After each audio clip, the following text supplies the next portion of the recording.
Similarly, I have at times mimicked the Latter-day Saint community's tradition of referring to those outside the faith as Gentiles. This terminology is crucial to understanding how members of the church understood the world and those who inhabited it. The politics of naming the indigenous communities discussed in several chapters also deserve mention.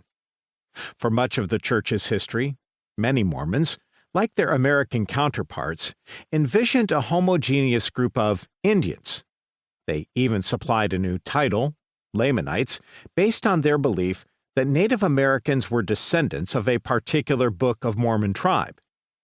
It was only the most recent label placed on peoples whose land and identities were robbed by Euro-American colonization.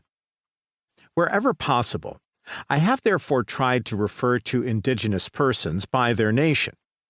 Whenever speaking of a general group of natives, as Mormons often did, I have used the term indigenous or native nations.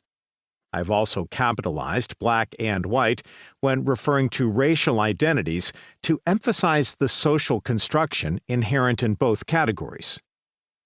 It is nearly impossible not to take a stand on miraculous accounts when writing on a faith that adamantly believes in miracles. Did Joseph Smith actually uncover ancient records written on golden plates? While answering questions like this is not necessarily outside the parameters of a historian's task, it can distract from telling a broader story of cultural evolution and historical change. This book, therefore, grants a degree of epistemic sympathy to its subjects, while still making clear where the historical record counters otherwise sacred narratives. Prologue: Faith and History. Have you heard of the All-American Prophet? He found a brand new book about Jesus Christ. We're following him to paradise. We call ourselves Mormons, and our new religion is All-American. The Book of Mormon musical. In June 2009, the Church of Jesus Christ of Latter-day Saints completed a new library and archives. The massive 5-story, 230,000-square-foot facility houses 270,000 books, pamphlets, and magazines, 240,000 collections of archival records, and tens of thousands of photographs and audiovisual recordings.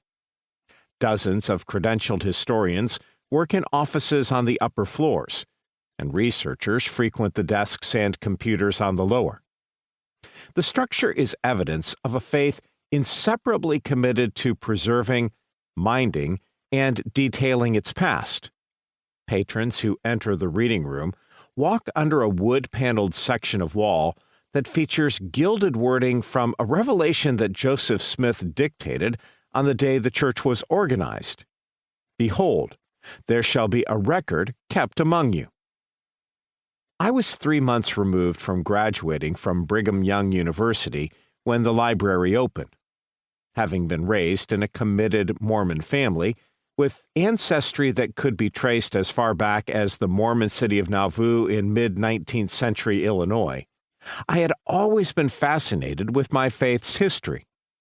My 2 years of service as a missionary in Washington, D.C., invigorated a love for the nation's past, too.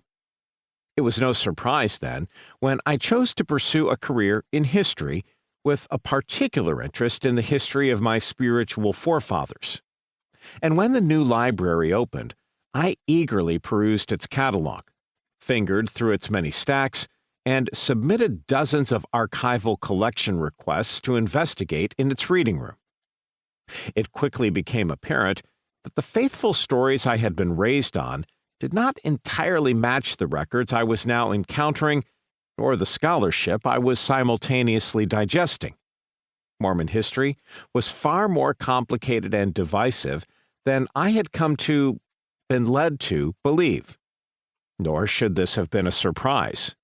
My years at BYU were marked by student agitation, as I watched many fellow classmates protest the church's involvement in anti-LGBTQ legislation, appeal for more intellectual freedom, and oppose the university's selection of Republican Vice President Dick Cheney as commencement.